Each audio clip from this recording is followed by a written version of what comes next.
देखना अब जो स्पार्कलिंग में जो होता है स्टोन क्रैकर्स, जो उसको हिंदी में बोलते हैं चिड़चिड़ी बम, वो ये मैन्युफैक्चर हो रहा है। ये देखो कैसे बनता है और कैसे पैक होता है और फिर मार्केट में कैसे आता है।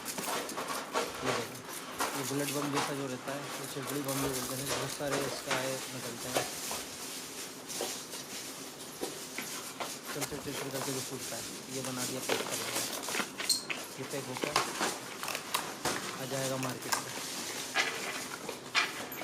ये पूरा बॉक्स पैकिंग हो गया, पूरे 10 बॉक्स मिलेंगे एक पैकेट में। ये देखो